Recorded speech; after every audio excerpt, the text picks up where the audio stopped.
দেখো আমরা এখানে চা খেতে বসেছি, আমি আর বাবা চা খাচ্ছি। আজকে ইন্ট্রোটা একটু পরে দেবো, তো তোমরা সঙ্গে থাকো, ভিডিওটা দেখতে থাকো। তো নতুন বিস্কুটের প্যাকেট খোলা হয়েছে, যেখান থেকে এই গুঁড়ো বিস্কুট আর ভাঙা বিস্কুটগুলো বেরিয়েছে, যেটা প্রত্যেক প্যাকেটের থেকেই বেরোয়। তো সেইগুলোই আগে খাওয়া হচ্ছে। আর মায়ের চাটা রাখা আছে, মা ওদিকে ব্যায়াম করছে। আমি এখন এই ছেলের খাবার, সকালে সুজি রান্না করলাম দুধ দিয়ে, সুজিটা হয়েই গেছে। দেখো এবার ঠান্ডা করে খাইয়ে দেবো। আর এখানে আমাদের ব্রেকফাস্ট হয়ে গেছে, আতপ চালের করেছে সেদ্ধ ভাত, আর এখানে আলু সেদ্ধ। তো শ্বশুরবাড়ি থেকে দিয়েছিল কার্তিক পুজোয়, তো ওই চালগুলোও রান্না করতে হতো, তাই ওর মধ্যে কিছুটা আমাদের বাড়িতেও ছিল, সেটা মিশিয়ে আজকে তাই সেদ্ধ ফেনা ভাত খাওয়া হবে। হ্যালো সবাইকে, good morning and welcome back to the channel. আশা করি সবাই ভালো আছে, আমিও মোটামুটি ভালোই আছি। তো ওদিকে দেখো বাবা খেতে বসছে, আর এখানে আমি ছেলের রান্নাটা করছিলাম, তো হয়ে গেছে, এবার খাওয়াবো। তো ভিডিওটা তোমরা কন্টিনিউ দেখতে থাকো, আশা করি তোমাদের খুব ভালো লাগবে। তো চলো দেখতে থাকো। আর এখানে দেখতেই পাচ্ছ দুপুরের খাবারের অ্যারেঞ্জমেন্ট হচ্ছে। মেথি শাক এনেছে বাবা, তো মেথি শাক হবে, ছিম আলু বেগুন দিয়ে মেথি শাক হবে। আর এই যে ছিম এনেছে, আর জলপাই এনেছে, জলপাইয়ের চাটনি হবে। জলপাইয়ের চাটনি তো ভালোই লাগে, শীতকালেও পাওয়া যায়, ভালোই লাগে খেতে। আর এদিকে হবে তোমার সোয়াবিনের তরকারি, আর হবে ডাল। ডাল তো চাপিয়ে দিয়েছে, ডাল সেদ্ধ হচ্ছে। আর ওদিকে আমার ছেলে বসে খেলছে, ছাকনি পেয়েছে একটা, ওটা নিয়েই খেলছে। তো মা শাকটা বেছে নিচ্ছে, আর আমি এদিকে চলে এসেছি বিছানা গোছাতে। তো বিছানা গোছানোটা আমি একটু পরেই করি, কারণ ছেলে ওঠে, ছেলেকে খাওয়াই, তারপর ছেলেকে নিয়ে বাবা একটু যায়। তো ওই ফাঁকা টাইমটায় আমি একটু বিছানাটা গুছিয়ে নিই। তো বাবা ওকে নিয়ে একটু বাইরে গেছে ঘুরতে, সকালবেলা একটু বাইরে ঘুরতে গেলে ভালোই লাগে, বাচ্চাকে নিয়ে গেলেও একটু ফ্রেশ এয়ার বা রোদটা পায়, ভালোই লাগে, ওরও মনটা ভালো হয়ে যায়। ওই জন্যই নিয়ে যায়, একটু কাছেই নিচেই নিয়ে যায়, দূরে খুব একটা যায় না, তো নিচেই নিয়ে যায়। আর মশারি গোছাতে গোছাতে একটা কথা মনে পড়লো, সেটা হলো ছোটোবেলায়, ছোটোবেলা বলতে মোটামুটি যে বয়স থেকে সবাই কাজবাজ শুরু করে, বাড়ির কাজ, তখন থেকে যখন আমি মশারি গোছানোটা স্টার্ট করছি, সবে শিখছি, তখন মশারি গোছাতে এত অসুবিধা হতো, কোনটা লম্বা কোনটা চওড়া কিছুই বুঝতে পারতাম না। চওড়ায় ভাঁজ হয়ে গেলে তো মশারি ভাঁজই করা যেত না ঠিকভাবে। তো শিখতে শিখতে এখন এত ভালো, এক্সপার্ট হয়ে গেছি মশারি গোছানোর। এখন চারকোনা খুলে দিলেও যে কোনো দিক থেকে আমি মশারি গুছিয়ে দিতে পারি, আড়ে বা লম্বায় আমি বুঝতে পেরে যাই চোখের আন্দাজে। আর আগে আমি মশারি চারকোনা খুলে কোনো দিনই গোছাতে পারতাম না, তো ওই দুকোনা টাঙানো থাকতো, সেইভাবেই গোছাতাম। আর যখন শিখছি প্রথম, তখন মনে হতো যে হয়তো কোনো দিনই মশারি গোছাতে পারবো না বা ঠিকভাবে গোছাতে পারবো না। কিন্তু এখন দেখো, মানুষ ঠিকই বলে যে মানুষ কিন্তু চেষ্টা করলে সবই পারে। তো শিখে এখন আর কোনো অসুবিধেই হয় না মশারি গোছাতে। আগে তো মশারি গোছাতে খুব রাগ উঠতো, যে মশারি গোছাতে আমি ঠিকভাবে পারতাম না, তো মাকেই বলতাম যে তুমি মশারিটা গুছিয়ে দাও। আর এখন তো সবই মোটামুটি শিখেই গেছি। তো মানুষ চাইলে কি না করতে পারে, সেটাই হলো কথা। তো যাই হোক, আর এই খাটটা কিন্তু আমাদের পুরনো খাট, সেগুন কাঠেরই খাট, কিন্তু পুরনো খাট যেহেতু, বক্স খাট নয়। আর স্ট্যান্ড করা রয়েছে, পুরোটাই সেগুন কাঠের। তো ছোটোবেলায় একটা কথা তোমাদেরকে বলি, ছোটোবেলার দিদি ছোট যখন ছিল, তখন আমাদের একটা এরকম চৌকি ছিল, চৌকি মতো ছিল, আর হলো গিয়ে এরকম চারটে স্ট্যান্ড করা হয়েছিল, সেটা এমনি কাঠের ছিল। তো সেইটা ধরে দিদি খেলতো।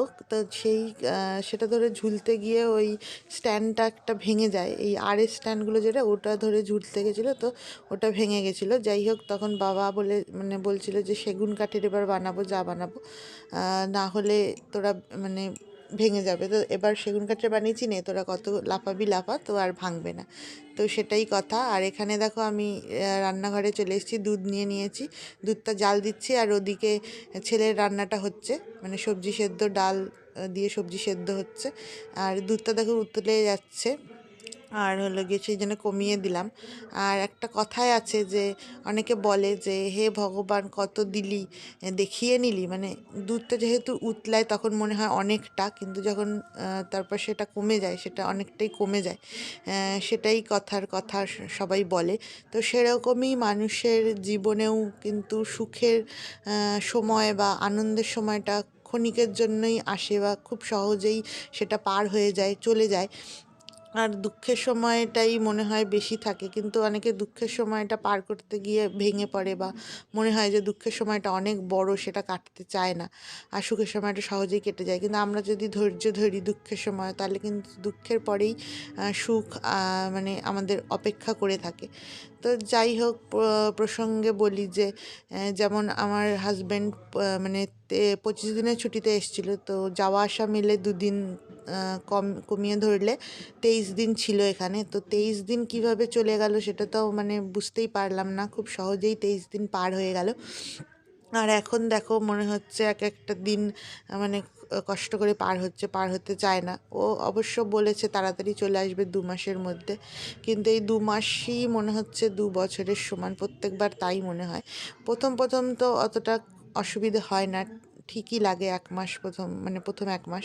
তারপরে আর মানে ভালো লাগে না বা সহ্য করা যায় না, তখন মানে প্রায় প্রায় রাগ উঠে যায়, আর আমি মানে ঝগড়াও করে ফেলি। আর ও যেখানে মানে কাজ করে, মানে আর্মি যারা ওয়াইফ রয়েছে তারা অনেক সহজেই বুঝতে পারবে যে আর্মিরা যেখানেই কাজ করে না কেন তারা ফোন খুব একটা ইউজ করতে পারে না বা সেইভাবে সময় দিতে পারে না ফোনেও ফ্যামিলিকে।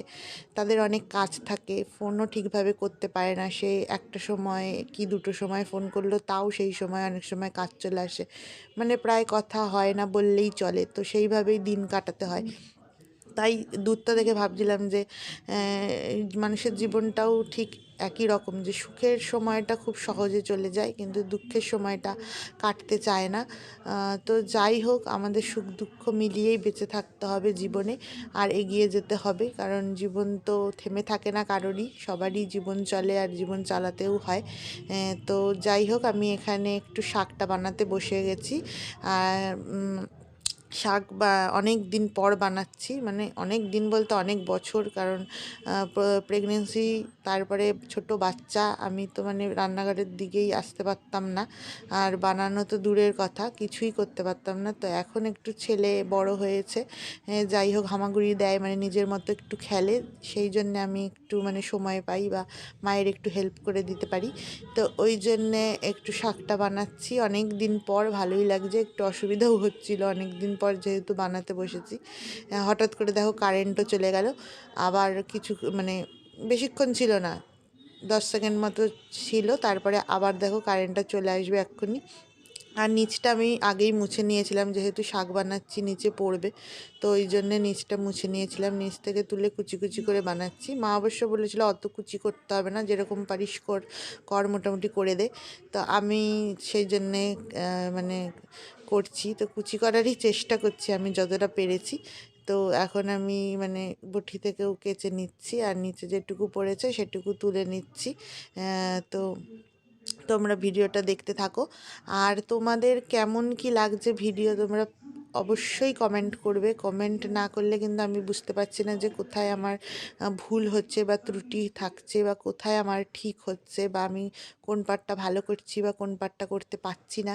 সেটা কিন্তু অবশ্যই যারা ভিডিও করো তারাও যদি দেখো, তাহলে অবশ্যই আমাকে কমেন্ট করে জানাতে পারো।